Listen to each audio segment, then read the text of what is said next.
I've seriously had enough. Lily Harper brought another guy home. This one was wearing gold-rimmed glasses, a tailored suit, and a tie, carrying a box of chocolates that looked like they cost a week's wages. I was crouched in the hallway, fixing my bike chain, hands covered in black grease.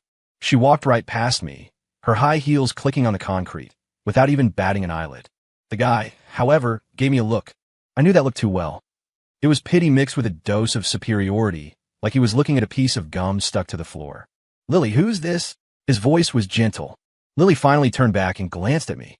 "Oh, just a neighbor." Her tone was as bland as if she were introducing a public trash can. "Caleb Stone. We grew up together." She paused, then added, "He does odd jobs. Sometimes he fixes things for me." I kept my head down and continued tightening the screw. The screwdriver slipped, smearing grease across my knuckles. "Is that so?" The man smiled and extended a hand. "Nice to meet you. I'm Lily's boyfriend, Preston Hayes. I work in investment banking." I didn't take it. I held up my blackened palm. "Dirty," I said. Preston's smile froze for half a second before he naturally withdrew his hand. Lily had already unlocked the door. She was wearing a dress I hadn't seen before, baby blue, making her skin look blindingly pale. Her hair was curled, cascading over her shoulders. "Come on in," she said to Preston, her voice an octave softer than usual. "I'll get you some water." The door closed. Just before it clicked shut, I heard Preston say, "Your neighbor. He's quite a character." Then came Lily's soft laugh. "Don't mention him." Then the sound of the latch. Click. I was left alone in the hallway.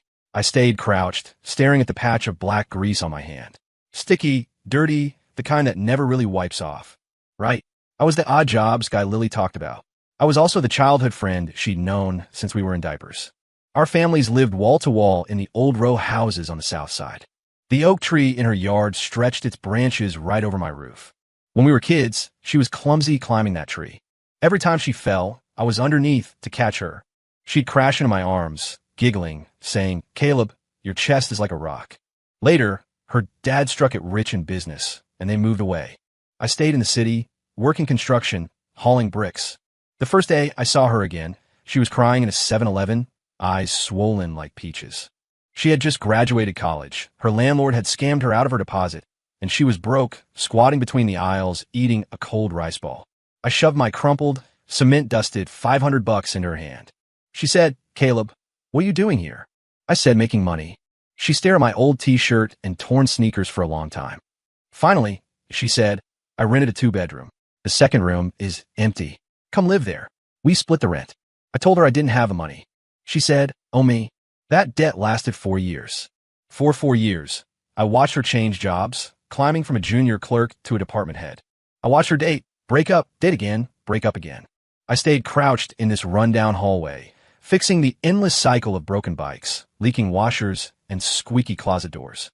Being the neighbor she grew up with, being Caleb with the odd jobs. My phone buzzed. I pulled it out. The screen had a crack down the middle. It was a text from Lily. "Don't cook tonight. Preston is taking us out." I stared at those words for a full minute. Then I typed back. My hands were too greasy.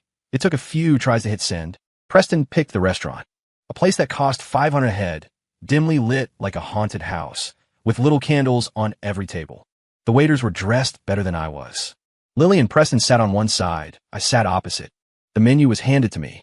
I scanned it. A steak was $480. That was enough gas money for half a month. Preston naturally handed the menu to Lily, saying, "You order. Get whatever you want." Lily took it, head ducked, hair sliding down to hide her profile. She was wearing lipstick today, a tender shade like a ripe cherry. She never used to wear makeup. When we squatted on the curb eating street tacos, she was barefaced, hissing from the spice, nose sweating, fanning herself with her hand, saying, "Caleb, next time don't use so much hot sauce." The next time, she'd order extra spicy again. "Caleb, what do you want?" Lily looked up and asked. Before I could speak, Preston smiled. "The steak here is excellent. Why not try it?" His tone was mild, but his eyes were fixed on the frayed collar of my t-shirt. "Or seafood. How about the lobster?" "Steak is fine," I said. "How would you like it cooked?" "Well done." Preston smiled again. "Well done might be a bit tough," he said. "Usually, medium or medium rare is recommended." "Well done," I repeated. Lily glanced at me, said nothing, and tapped the order into the tablet. While waiting for the food, Preston started talking about his recent projects, multi-million-dollar financing rounds, meeting this CEO and that chairman. Talking about buying a Porsche next year. Talking about plans to buy a penthouse downtown 2,000 square feet with floor-to-ceiling windows. Lily listened, smiling occasionally, nodding. She was exceptionally quiet today, too quiet to be the Lily I knew. The Lily I knew would steal meat from my bowl, called her boss a moron, kick me with her foot while lying on the couch, saying, "Caleb, go mop the floor, I'm shedding hair everywhere." Not this one. This Lily, sitting ramrod straight, with a smile measured by a ruler. "What line of work are you in, Mr. Stone?" Preston suddenly turned the topic to me. "Odd jobs," I said. "Specifically, anything. Food delivery, moving, designated driving." Preston nodded, looking sympathetic. "It's not easy, but it's good for young people to build character." He paused. "My company is hiring a warehouse manager. 9 to 5, full benefits, and 401k. Want me to ask around for you?" Lily nudged Preston's leg under the table. I saw it clearly. Preston paused, then laughed. "Lily, look at you. I just want to help. Mr. Stone is your friend, after all." "No need," I interrupted. Preston looked at me. "I have a job," I said. "What job?" Lily asked suddenly. She stared at me, her eyes piercingly bright in the candlelight. I opened my mouth. "Construction," I finally said. Lily stopped talking. She lowered her head to cut the steak that had just arrived, the knife screeching against the plate. That meal lasted nearly 2 hours. Preston paid the bill, $1,600. Walking out, Lily was ahead, and Preston held me back. "Mr. Stone." His voice dropped low. "There are things Lily feels awkward saying, so I'll say them for her." I looked at him. "You and Lily have known each other for years. There's a bond. I get it." His tone was sincere. "But she's different now. She's my girlfriend. We're going to get married, buy a house, have kids. It's not really appropriate for you to keep living next door." I didn't make a sound. "Of course, I know things are tight for you right now." Preston pulled a stack of cash from his wallet, 50s, probably 3 or 4 grand. "Take this. Find a new place. If it's not enough, let me know." He tried to shove the money into my hand. I didn't take it. The bills fell to the ground, scattering. Lily turned around and saw it. Her face went white. "Preston." Her voice trembled. "What are you doing?" Preston quickly bent down to pick up the cash, saying, "Nothing. I just want to help Mr. Stone. Let's go home." Lily cut him off, walking over to grab his arm. She didn't look at me, not even a glance. Preston let her drag him away, looking back to give me an apologetic smile. I stood there, looking at the scattered money on the pavement. Then I crouched down and picked it up bill by bill. The top one still had Preston's business card pressed against it. Preston Hayes, Vice President, XYZ Capital. Gold embossed lettering. Real pretty. I took the stack of cash and walked back to the old building. The hallway light had been broken for 2 weeks. No one had fixed it. I climbed to the 5th floor in the dark and took out my key. The door next to mine was closed. I unlocked my own door, went in, and deadbolted. The apartment was tiny, 1 bedroom, 1 living room, cluttered with stuff. But I didn't go into the bedroom. I walked to the living room wall. This wall was shared with Lily's unit. She used to knock on it, thump, thump, thump, 3 long, 2 short. Our childhood code. It meant, "Caleb, come over, I'm scared." She was afraid of thunder, afraid of the dark, afraid of sleeping alone. Over the last 4 years, I couldn't count how many times this wall had been knocked. I stood there for a moment, then reached out and pressed a specific spot on the wall. A panel slid open silently. Inside was a hidden space. Not big, maybe 100 square feet. Hanging on the wall were a dozen monitors glowing with blue light. Data scrolled across the screens. Candlestick charts, forex rates, commodity prices. The central screen displayed an email inbox. Sender, Swiss Bank Private Client Manager. Subject, report on your fund's recent performance. I sat in the chair and opened another interface. Logged in, enter the password. The screen shifted to show the account overview. The number was long. I stared at it for a few seconds, then closed it. My phone buzzed again. This time it was a call. I answered. A male voice on the other end, very respectful. "Mr. Stone, we have the results on a matter you asked us to investigate." "Speak." "Preston Hayes, 28, currently Vice President at XYZ Capital. But the company is actually controlled by his father. He holds no real power. Additionally, he has 3 defaulted loans in his name, and his credit history is flagged. Recently, he's been in contact with Ms. Harper's company regarding a project, seemingly intending to use that relationship to secure financing." I listened, saying nothing. Also, the voice paused. "Preston has a fiancée overseas. It's a family-arranged marriage, scheduled for next year." I tapped my finger on the desk. "Understood." I hung up and looked back at the wall. Lily was on the other side. What is she doing now? Chatting with Preston? Laughing? Planning a future? I closed my eyes, and memories flashed through my mind. 7 years old. She fell into the drainage ditch in the alley. I jumped in to fish her out. Two mud monkeys climbed out, and she cried until snot bubbles formed, saying, "Caleb, I thought I was going to die." 12 years old, her first period. She was too scared to leave the school bathroom. I jumped the fence to buy pads at the corner store, the female owner laughing at me the whole time. 18 years old, her dad went bankrupt. Debt collectors blocked the door. She held onto my arm, shaking, saying, "Caleb, is our family finished?" 28 years old today. She brought another man to tell me I should move out. I opened my eyes, picked up my phone, and scrolled to the bottom of the contacts to a number saved without a name. I dialed. It rang 5 times before connecting. "Mr. Stone." The other party sounded surprised. "You finally contacted me." "That property I mentioned before," I said. "Can we finalize the paperwork tomorrow?" "The penthouse at the Pinnacle?" "Of course. Will you be paying in full?" "Yeah. Also, find me a moving company." "When?" "Tomorrow morning." "Understood. And your current address is?" I gave him the address. He noted it down, then asked cautiously, "Do you need help disposing of your current furniture?" "No," I said. "Leave it all. Leave. Everything. Don't take a single piece." "Very well." After hanging up, I made another call. "Mr. Sterling, it's me, Caleb." "Oh, Mr. Stone, you finally called. I emailed you the yield report on that last venture capital project. Please take a look." "That's not urgent," I interrupted. "You mentioned last time that Lily Harper's company has a project looking for investors?" Right, Miss Harper sighed. "It's a creative arts initiative. They want to develop a new product line and need startup capital. Is Mr. Stone interested? Contact them under your company's name. Don't mention me." "Understood. And the investment amount?" "Whatever she needs, give double," I said. "Only one condition." "Name it." "Make Preston Hayes exit the deal." There was a pause on the other end. "Preston Hayes? He's also pursuing this project." "Mr. Stone, do you have a conflict with him?" "No." I looked out at the dark, heavy sky. "I just don't like his face." "Mr. Sterling gave a dry laugh. "Understood. I'll handle it." "Also," I added, "don't let Lily know it's me. Rest assured, consider it done." By the time I finished my calls, it was 1:00 a.m. I sat back in the chair and opened one of the surveillance feeds. Not Lily's apartment. The hallway. On the screen, my front door stood empty. I watched it for a long time, until my eyes felt gritty. Then I turned off all the screens, and the wall panel slid shut. The room returned to its original state. Cramped, messy, piled with cheap junk. I walked into the bedroom and dragged an old suitcase out from under the bed. Opened it and started packing.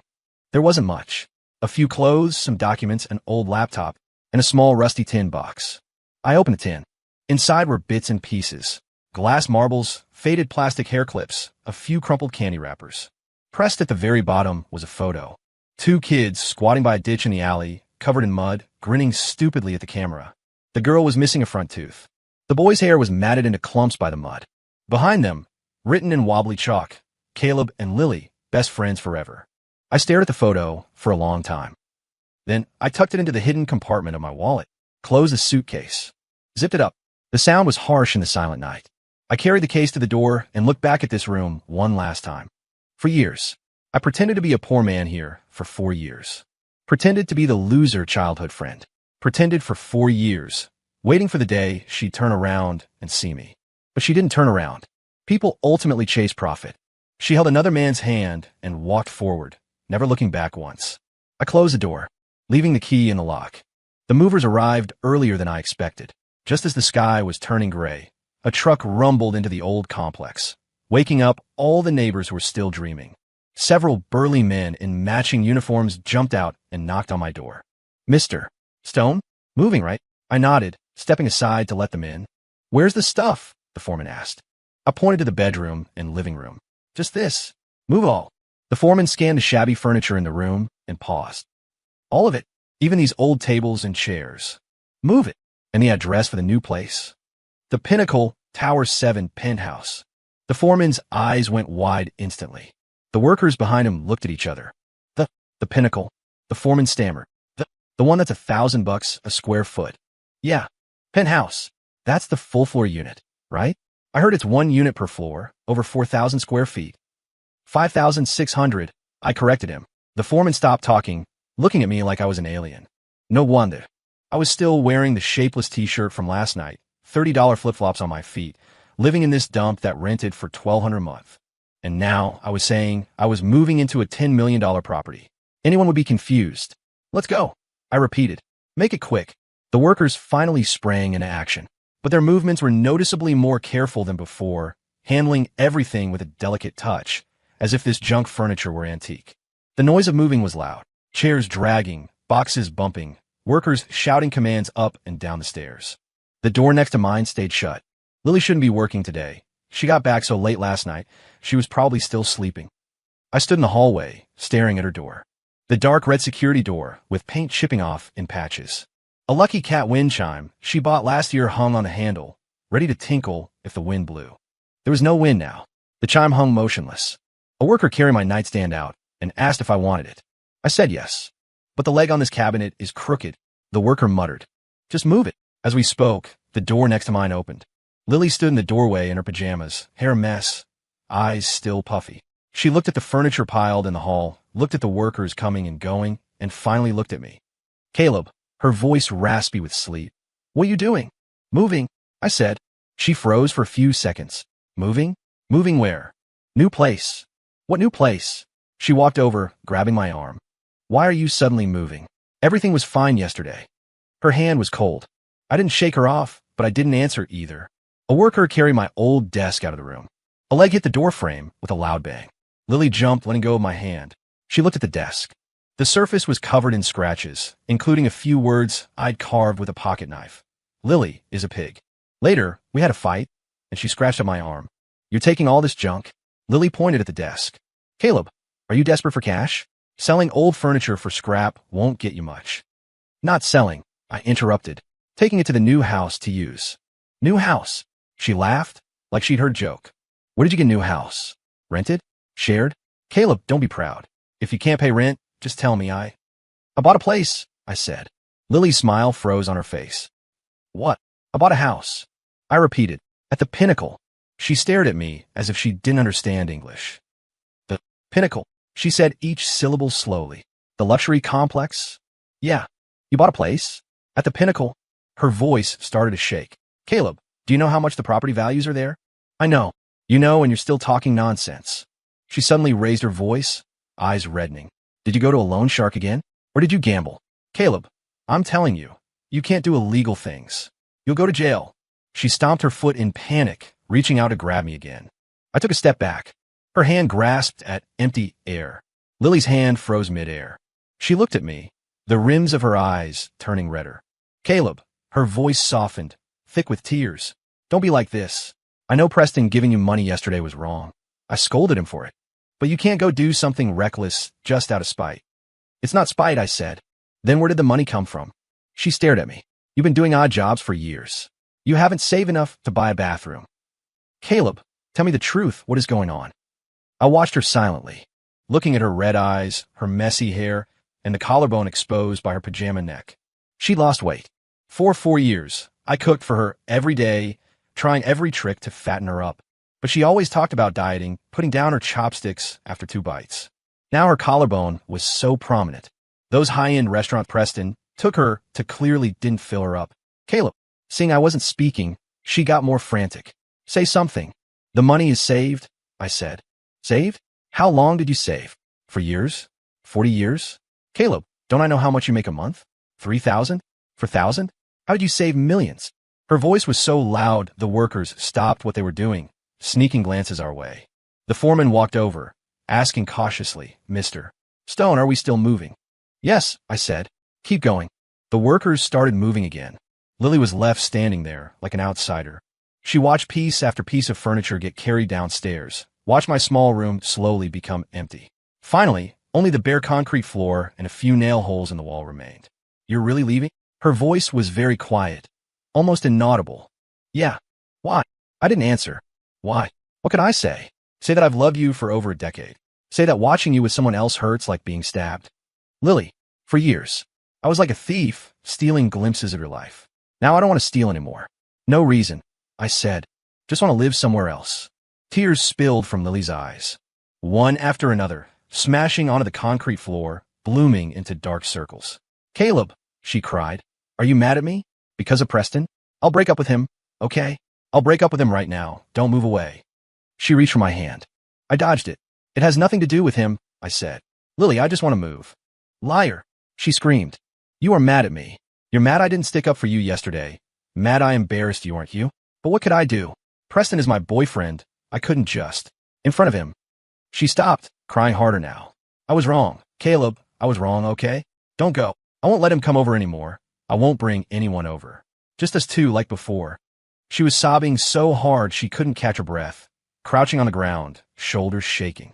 Like when she fell as a kid, waiting for me to pull her up. But this time I didn't pull.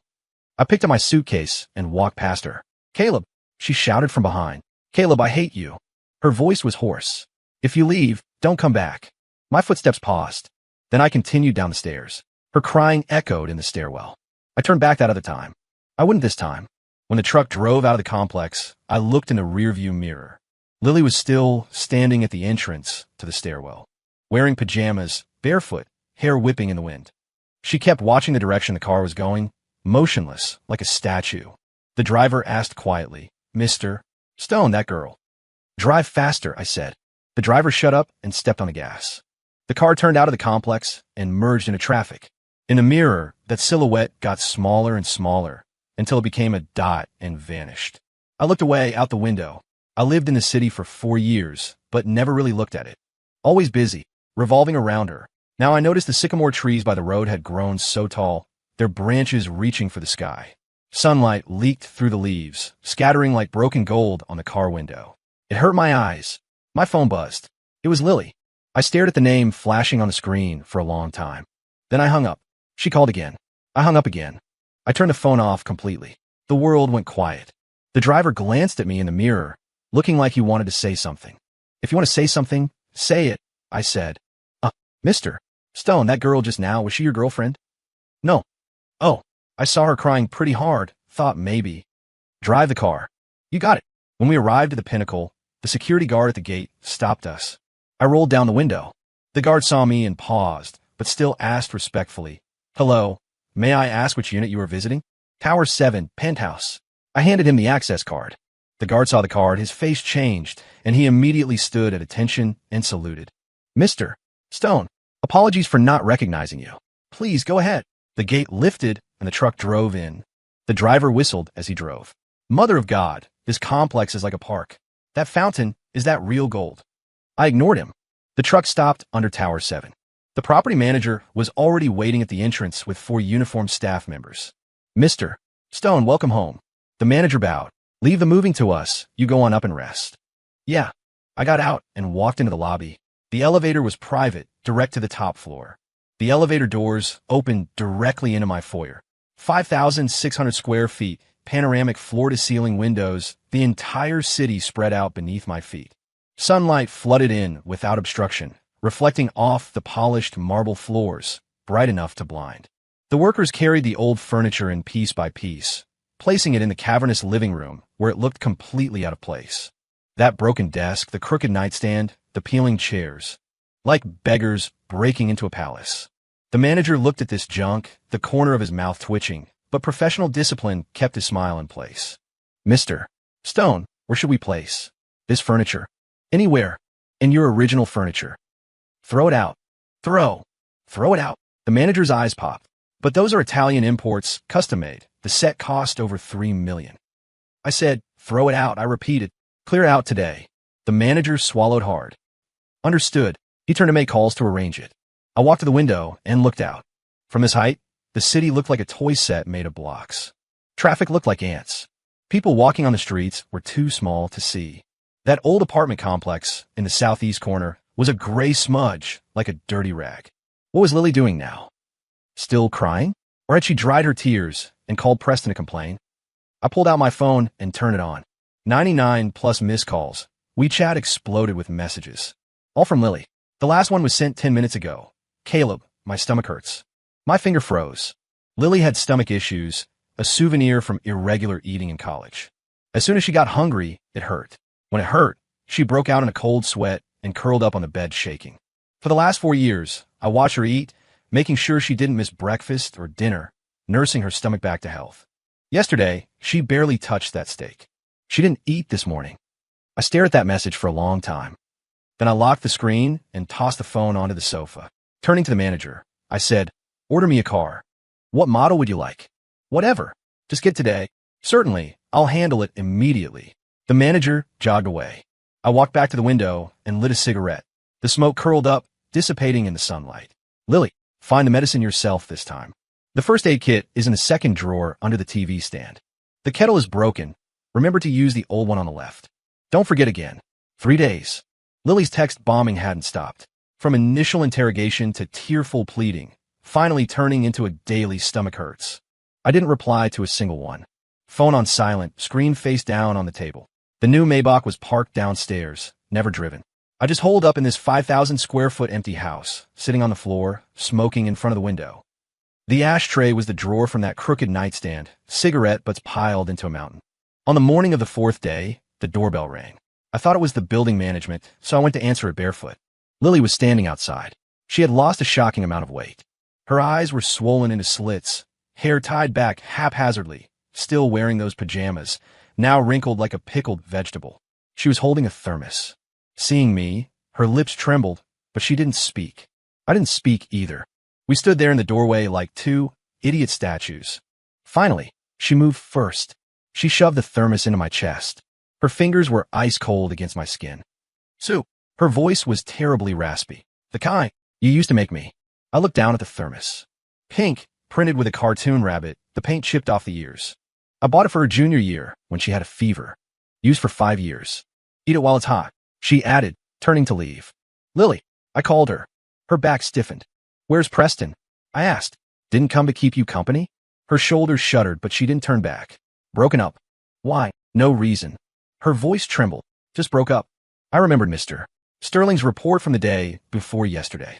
Preston's company had a severed capital chain. His overseas fiancé's family pulled their investment, and he was in deep trouble. The investors for Lily's project specifically demanded he be cut out. She probably found out. Because he's useless now? I said. Lily spun around, eyes bloodshot. Caleb, do you have to talk like that? How should I talk? I put the thermos on the floor. Congratulations on dumping the trash? She glared at me, huge tears rolling down. Yes, he's trash. I'm blind. I deserve it. She wiped her face, smearing snot and tears over her hand. But what about you? You pretended to be poor and tricked me for 4 years, watching me run around you like an idiot. Was it fun? I didn't trick you, I said. Didn't trick me? She laughed, a sound uglier than crying. Living in a dump, wearing street stall clothes, working odd jobs. That's all not tricking me. Caleb, how much is a unit at the Pinnacle? How much are these clothes? That watch on your wrist. I've seen it in magazines. 7 figures, right? She grabbed my wrist. Patek Philippe Celestial Vacheron Constantine Limited Edition. I forgot to take it off. Watching me scrimp and save to pay your electric bill. Watching me pull all-nighters for a few $100 of overtime. Watching me get bullied by colleagues and being too scared to quit. Her fingernails dug into my flesh. Did it feel good? Did you think I was pathetic? I didn't move. Let her pinch. Say something. She screamed. Say something, damn it, Caleb. Say what? I looked at her. Say that I like you? That I've liked you for over 10 years and was too scared to tell you. She froze. Her hand loosened. You said, what? I said I love you, Lily. I enunciated every word. Since you were running around in diapers with a runny nose, I've loved you. She stepped back, hitting the wall. Bullshit. She shook her head. You're lying. My parents left a trust fund. I could access it when I turned legal. I said, when I was 20, the account had this many zeros. I made a gesture. Her eyes went wide. Then why didn't you tell me? Her voice went shrill. Why pretend to be poor? Why watch me struggle like that and not say anything? Caleb, when I ate instant noodles 7 days a week to save money, what were you thinking? When I was too cheap to turn on the heat in winter and froze until I got a fever, what were you thinking? When my landlord kicked me out and I was crying on the street with my suitcase, what were you thinking? She threw herself at me, fists pounding my chest. Hard. Once, twice. Speak. Are you mute? I grabbed her wrists. She struggled, couldn't break free, so she lowered her head and bit my arm. Bit down hard, teeth sinking into meat. I didn't let go. Blood seeped out, staining her teeth.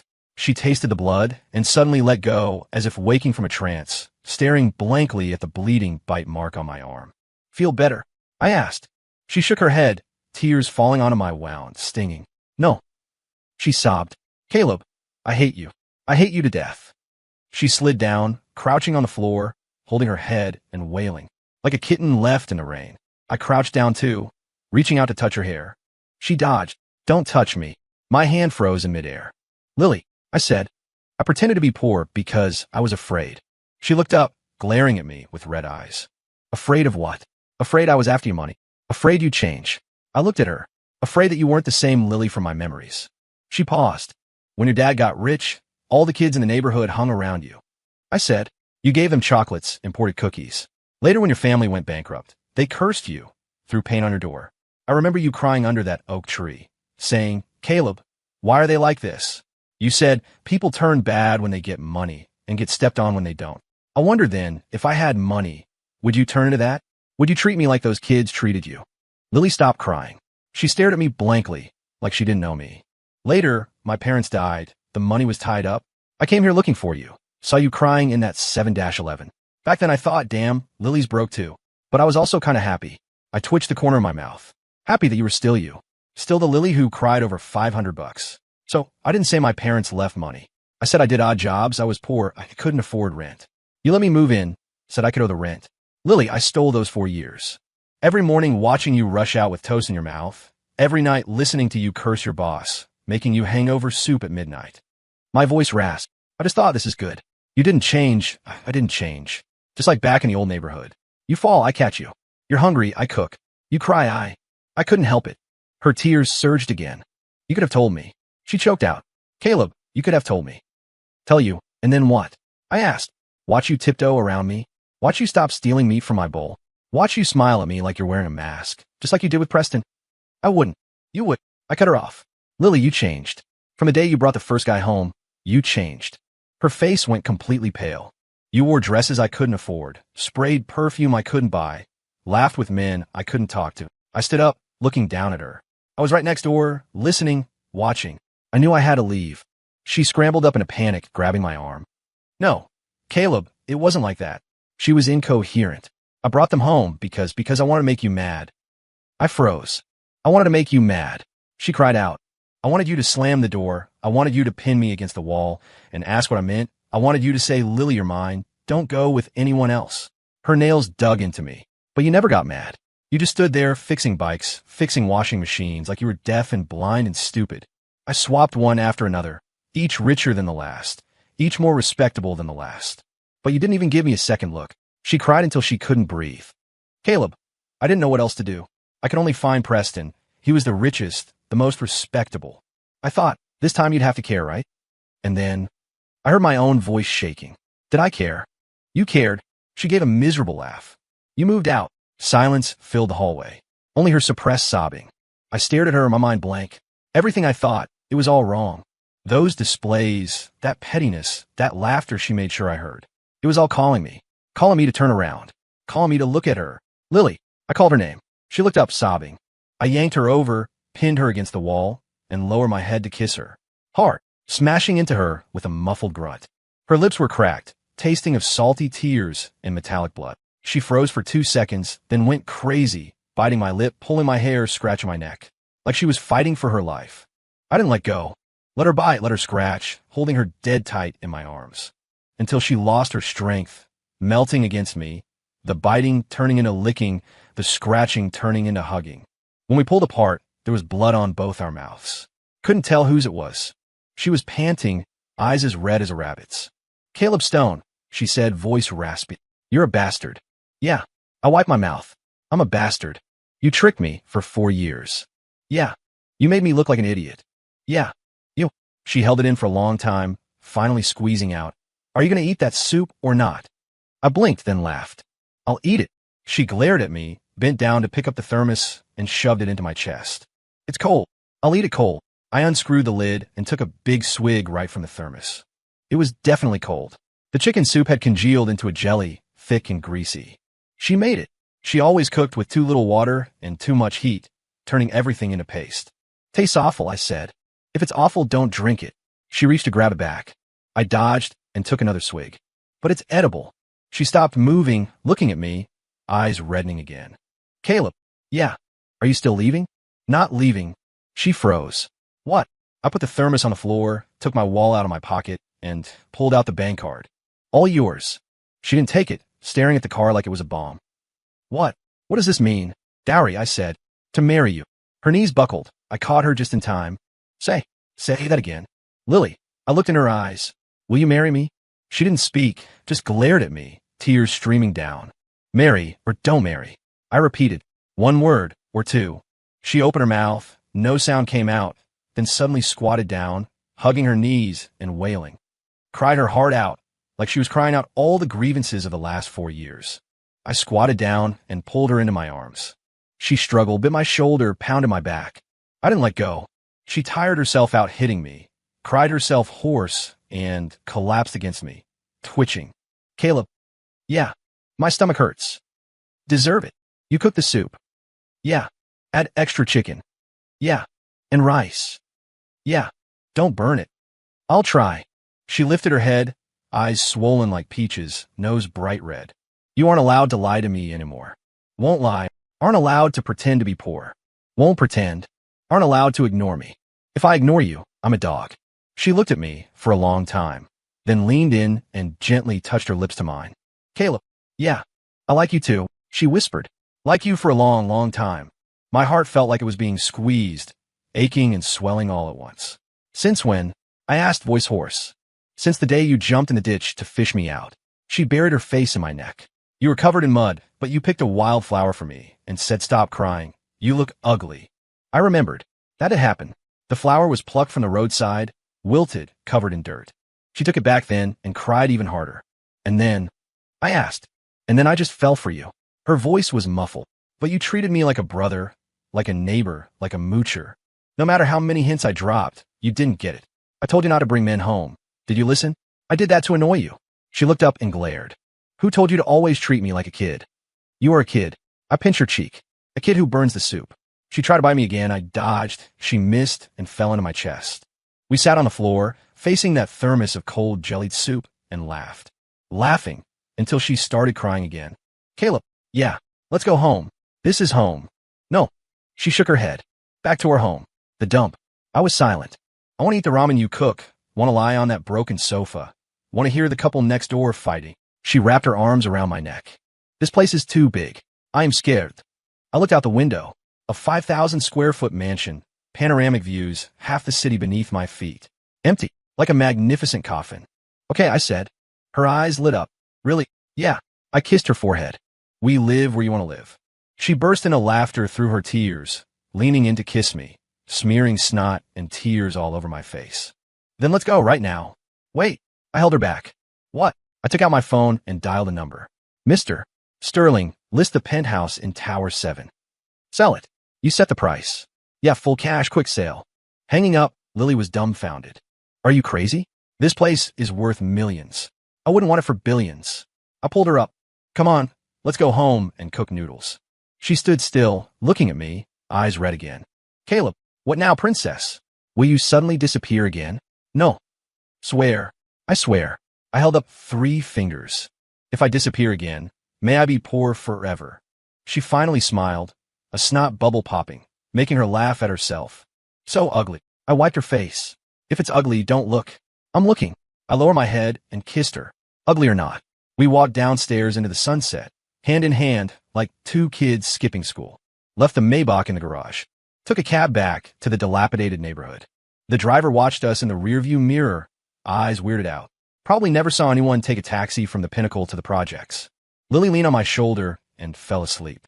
Still clutching that thermos, the rabbit's chipped ears swaying. I looked at her sleeping face, eyelashes still wet with tears. Suddenly felt like these 4 years were worth it. Pretending to be poor, putting on a show, watching her leave with others. As long as it was her in the end. It was worth it. The car stopped under the old building. The hallway light was still broken. I carried her upstairs on my back. She mumbled in her sleep. Caleb, yeah, don't lie to me. Won't lie. Don't leave. Won't leave. I want ramen. Buying it tomorrow. 2 packs. You'll burst. She giggled, nuzzling my neck. Happy to burst. 5th floor. I put her down and took out the key. The neighbor's door suddenly opened. The landlady poked her head out, saw us, and paused. Oh, Caleb's back? She had Lily. Made up. Made up, I said.